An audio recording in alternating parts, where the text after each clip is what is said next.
Hello, welcome to the Wildcat Insider, your source for stories from grades 7, 8, and 9. Recently, 3 of Miss Braden's students were selected to be published authors. Here are Eden Jang and Abby Cantoris with the story. Mission Contamination was a writing contest in the junior high where students wrote a survival story. Miss Braden helped organize the entire contest. 3 students' work got published successfully.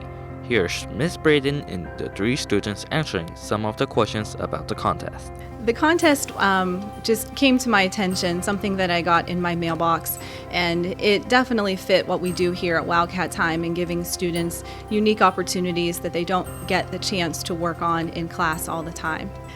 Young Writers is a national organization that put out a creative writing competition called Mission Contamination, and students had to write a mini saga about how they would survive a specific catastrophic event. My story took place during the apocalypse, and it was about a girl who was all alone during Christmas time, and she was very upset about it.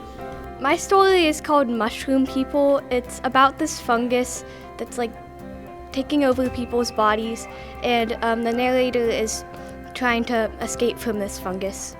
I was inspired to write this not by really anything. I just knew that I had to write about an infection, so I just thought in my head of a good idea about it for a tape recording, and that was really it. I'm not sure. I was just thinking of like unique ways an outbreak could happen, and I thought like fungus, that's sort of an interesting thing that doesn't really get talked about much in science fiction, I guess, and so I just decided to try to write about it. It feels really cool to be published and exciting. It feels great having something finally published because now I can have something in the world that I can finally call my own, and also I get to know that my name is in something that I made. Tomorrow, Greater Latrobe Spelling Bee champion Natalie Floater will compete in the Western Pennsylvania Spelling Bee. Reporters Laura Noonan and Emily Schrum spoke to Natalie about how she is preparing for the event. Hey, I'm Natalie, and I won the spelling bee here at Latrobe. And tomorrow, I'm going to Pittsburgh for the regionals.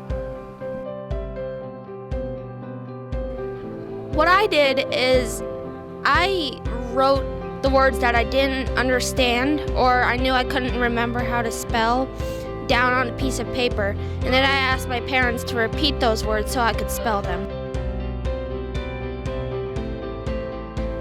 I've already started preparing for the next competition, but yeah, I've been preparing the same way I have been.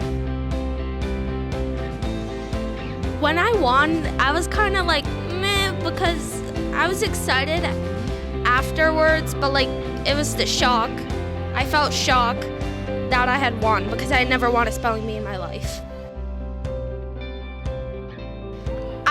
I'm nervous, but I'm also very excited because this is my first time actually going to a bigger competition, and I want to see how other schools compete. The competition will take place on Saturday, March 7th at Robert Morris University in Pittsburgh. Good luck, Natalie. On Tuesday, February 25th, 7th grade students met with their web leaders to celebrate Mardi Gras and create Mardi Gras eye masks during lunch. Here are some highlights. We decorated masks at our tables. Yay! I was getting to know my web group a little bit more. Spending time with my web group.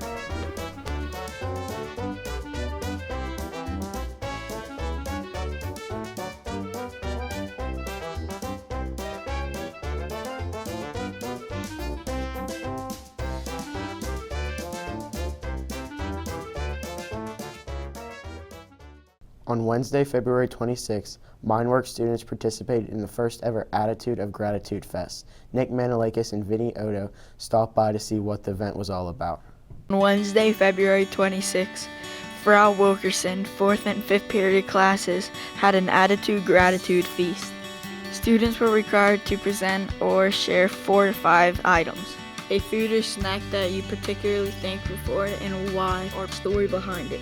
Personal symbol of gratitude you care about in your life and why. An item that fills your glass daily. Favorite benefit or practicing gratitude according to science? Shared cookies, Tootsie Pops. because you just get to know what people shared and why they shared it. Got to learn about other people and what they brought in. Like, keeps you happy and you get to learn about how other people use it. Random Acts of Kindness Week 2020 kicked off on February 17th. Bernie Augustino spoke to some students and teachers about how Greater Latrobe participated in the week. Mrs. Mallory and Mrs. Novotny had overheard me talking with Mr. Shivitz about a community service opportunity a student was doing this quarter, and after we all got to talking, had discussed having a Kindness School Spirit Week and also doing a collection for the Westmoreland Intermediate Unit that would then take those items, put them into backpacks, and distribute them to needy kids in the county and across the state. For each day of Kindness Spirit Week, the kids were encouraged to wear a certain type of dress, from something sparkly to something camouflage. And then on Friday, they were able to sign their names and take a pledge to do a random act of kindness and get a piece of candy in return. We really wanted to encourage kids to engage in acts of kindness to go along with our whole MindWorks class, and just making sure every kid feels like they belong and everybody could do something special to help somebody else. I believe the random acts of kindness is very helpful to other people that aren't as kind to others and should be more kind. I think it's good that the school is doing this for the students. Several 8th grade students labeled and delivered the boxes to teachers with a home base and hung signs around the school as a part of their community service. Mrs. Mallory and the junior high student council were in charge of picking up all the collection boxes from teachers' rooms and sorting the items for pickup. I think that the Random Acts of Kindness Week is a great idea. I think it really captures the school spirit. I think it's a good idea too. National Puppy Day is March 23rd. Alex Szymanski and Jason Markowski asked students and staff about their favorite breed of dogs.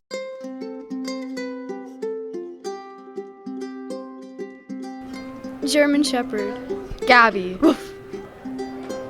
Cavapoo. Cavalier King Charles Spaniel. Josh Coffey. Black Lab. Golden Retriever. Yorkies. My favorite breed of dog is a chocolate lab. My favorite breed is a husky. My favorite breed of dog, no doubt, is a golden retriever. My favorite breed of dog is a West Highland White Terrier, or Westie. Now for a news segment called Breaking News, where our new anchors are challenged to read real stories without laughing. Let's see if they can do it.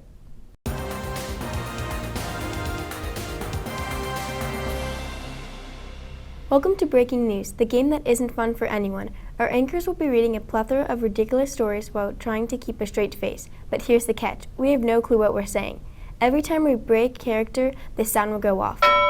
Let's see who's the most dead inside and will be proclaimed as the winner. I'm Quinn Lamare alongside my co-host, Hope Cerny. An Irish woman made headlines when claiming she married a 300-year-old pirate ghost. Their relationship had gone on for 6 months when they finally decided to tie the knot. The wedding took place on a stormy night, the two exchanging vows through a medium. I guess you could say this ghost is their new boo.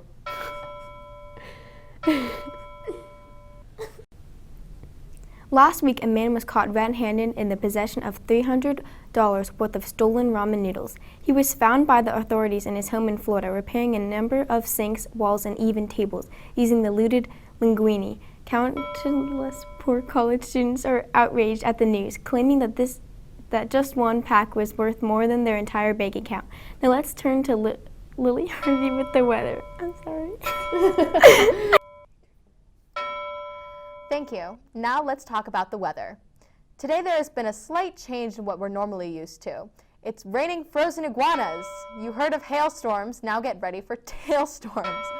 Watch out for those icy iguanas. Thanks, and back to you. This has been breaking news. Thanks for watching. Wait, are there no words? No, there's no words. It just says we're recording still? Okay, there's... In sports news, the 7th and 8th grade girls volleyball team is having an excellent season. Reporters Riley Quinn and Madison Gresh spoke to some of the players. This year, the girls' volleyball team had a great season. While the season was still going on, we had a chance to talk to some of the girls. We asked them questions such as their predictions for the season, advice for new players, and their toughest competition. Here's the answers we got back from them. To work as a team. I think that we're going to go undefeated. Hopefully that's my goal, but we have some tough competitors coming up. I think we'll be undefeated. Because I carry the team. Our biggest competitor is Penn Trafford. Our toughest competitor is Franklin Regional. The 7th graders went undefeated with a record of 8-0. The 8th graders also went undefeated with a record of 8-0. Congratulations, girls, on your outstanding season. Your hard work and dedication really paid off for your amazing year. Kobe Bryant left a legacy beyond the basketball court. Here are Fletcher Harvey and Jack Beddick, who highlight some of Kobe's accomplishments and memorable quotes. Some Kobe Bryant achievements are: he was a 5-time NBA champion, NBA MVP in 2008, 18-time All-Star, 11-time first-team All-Pro, 9-time All-Defensive Team, 2-time scoring champion, and his numbers 8 and 24 are retired by the Lakers. Some famous quotes from Kobe are, "I don't want to be the next Michael Jordan. I only want to be Kobe Bryant." These young guys are playing checkers while I'm out there playing chess. I do whatever it takes to win games, whether it's sitting on a bench waving a towel, handing a cup of water to my teammates, or hitting the game-winning shot. The mindset isn't about seeking a result, it's more about the process of getting to that result. It's about the journey and the approach. It's a way of life. I do think that it's important in all endeavors to have that mentality. Mamba out. We will be back after this commercial break. Bonjour! French Club is hosting a crepe and hot chocolate breakfast during the next 2-hour late start on Monday, March 23rd in the junior high cafeteria. We will be cooking fresh crepes and hot chocolate. Crepes are $2 and hot chocolate is $1, and extra toppings are 50 cents. Half of the funds raised will go to WIRES, the Animal Rescue Foundation in Australia. We look forward to cooking you breakfast on March 23rd. Merci beaucoup.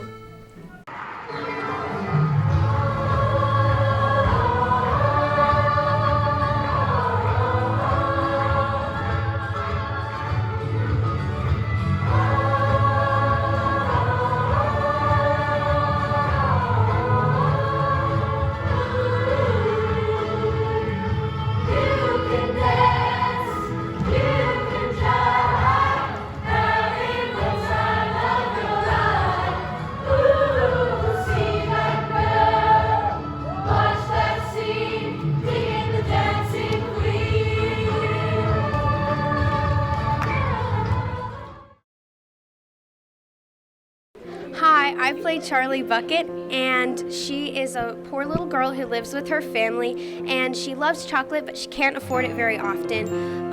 You should come see the show because we've been working super hard on it for the past 2.5 months, and it would be super awesome to see a lot of people come and see us do what we love. I play Willy Wonka.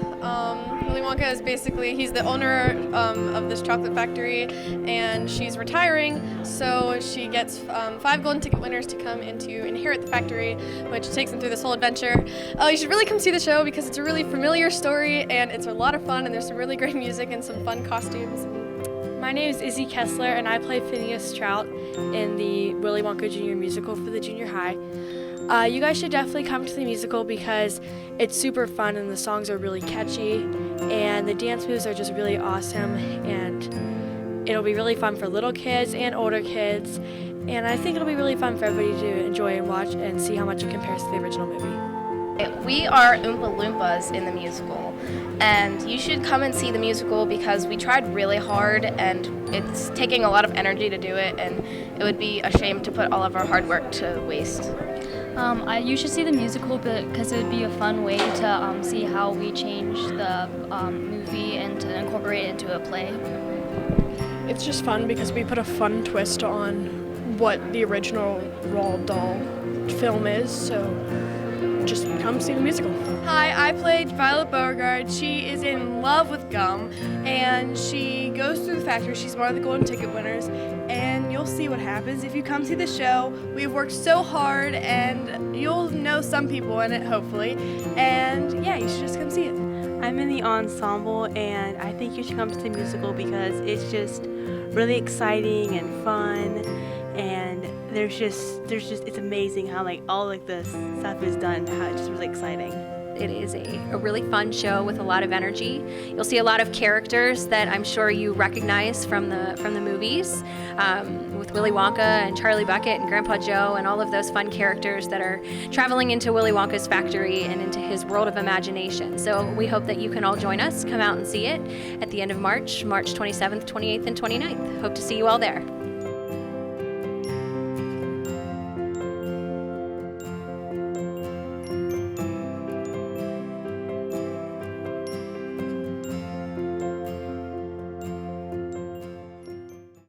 St. Patrick's Day is on March 17th, so Tyler and I decided to test out some St. Patrick's Day trivia.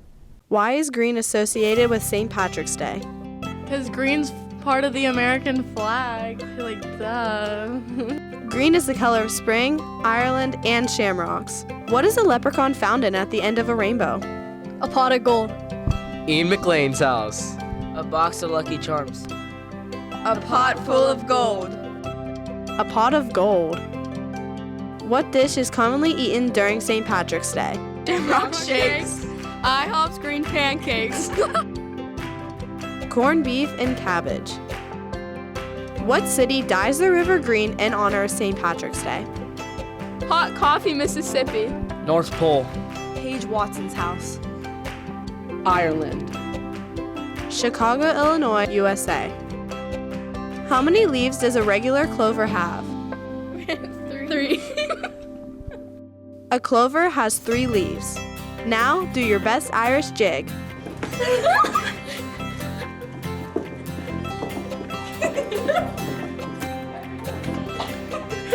Have a wonderful St. Patrick's Day. Hope Cerny and Quinlan Mulroy had another challenge for students. Hi, I'm Quinlan Mulroy alongside Hope Cerny, and we're here to see if our 7th through 9th graders know their vines. Let's go! Wednesday, my dudes. You made me drop my croissant! Oh, I really like the face paint you got there.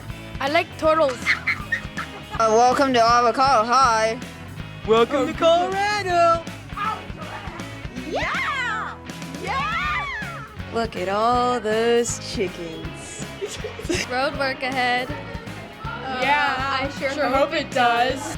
I think I know more about American Girl dolls than you do, genius. We end our show with This Day in History.